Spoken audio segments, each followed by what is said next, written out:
Today on FDA TV, we will examine human rights and democratic implications of Omar Khadr's 8-year incarceration in Guantanamo Bay and his impending transfer to prison in Canada. I would like to welcome Professor Macklin from the University of Toronto. She's also at the University of Toronto School of Public Policy and Governance, and she's been active interest in the Omar legal case since 2007. Welcome, Professor Macklin. It appears to me that there's several outstanding issues. Omar was a juvenile when he first entered Guantanamo Bay. Canada is the only Western country to not secure his release of their citizens in Guantanamo Bay. Omar apparently was subject to forms of torture in Guantanamo Bay. Why didn't the Canadian government, under the Liberals and Conservatives, secure his release sooner? In some ways, that's a question better posed to the politicians. I expect that in the case of the Liberal government, part of the answer, but only part of it, lies in the fact that in the mid-1990s, Omar Khadr's father, Ahmed Saeed Khadr, had been arrested by Pakistani authorities on allegations of being a security threat in Pakistan. Khadr Sr. appealed to the Canadian government to intervene on his behalf, and indeed Prime Minister Chrétien at the time interceded and secured his release from Pakistan. Several years later, of course, Khadr Sr. is found to have had connections with Osama bin Laden. And so the Canadian government under the Liberals was stung by this revelation, and I think there was a certain amount of bitterness and refusal to do any further intercession on behalf of any other member of the Khadr family. So that's the so-called Khadr effect, compounded, I suppose, by statements that his mother and sister made in a media interview in 2004. But why that continued on through later years of the Liberal government and then on to the Conservatives, I think is perhaps more difficult to answer. I expect that successive governments, and certainly the current government, didn't see any political advantage to requesting Omar Khadr's release from Guantanamo Bay. Certainly, it has an ideological commitment that would seem inimical to standing up for human rights on a principled basis. And so I think probably that accounts for the refusal of the current government to do anything on behalf of Omar Khadr. How was his treatment in Guantanamo Bay up to now? Well, would you say Omar was detained for 3 months from about July of 2002. That's when he was captured in Afghanistan, up until September sometime in Bagram Air Force Base, in the Bagram prison camp attached to the air base in Afghanistan. And I think it's well documented that severe and profound and ongoing violations of human rights, including torture and cruel and inhuman degrading treatment, were routine there.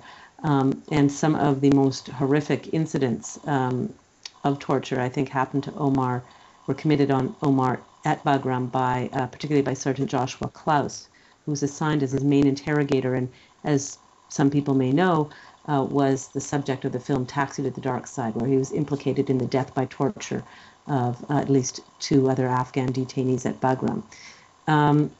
So I think it's important not to overlook Bagram as the site of some pretty terrible acts committed against the detainees there.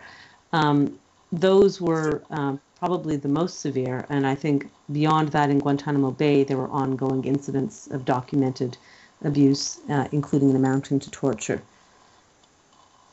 So I think in recent years, though, I think it's probably fair to say that Omar has been detained under what under international law would be considered to be unlawful conditions, but I don't think there are allegations in recent years of torture.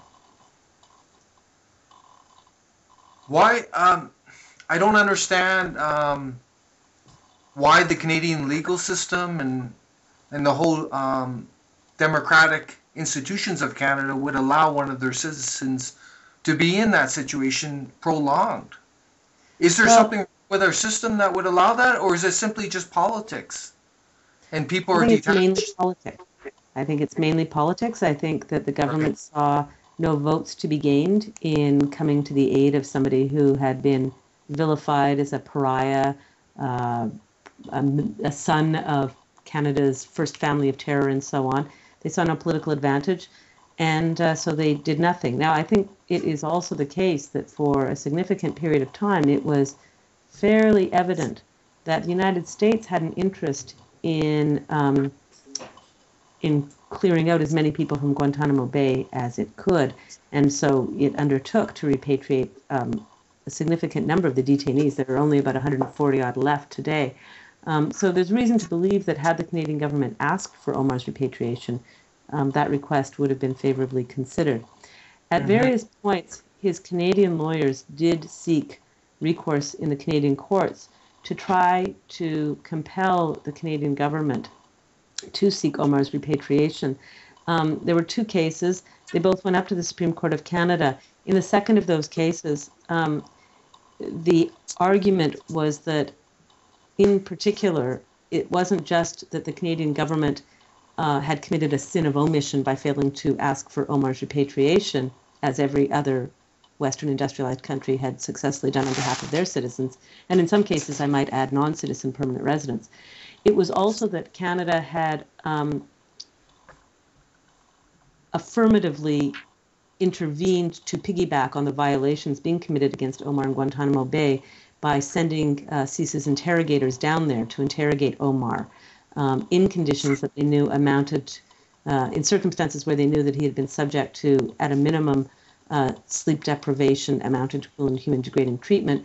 And certainly there was other evidence of abuse committed against Omar during and around the time that interrogators were sent down from Canada. And indeed, there is documentation to the effect that he was subject to torture or to abuse amounted to cruel and human degrading treatment just prior to the Canadians coming to kind of soften him up, and then subject to further treatment after they departed.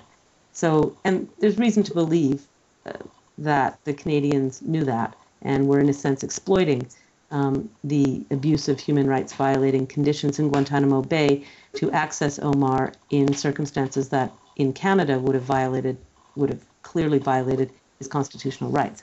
So with all of that, Omar Khadr's Canadian lawyers went to the Supreme Court of Canada to say Canadian officials actively participated by interrogating Omar in Guantanamo Bay in a way that violated his constitutional rights.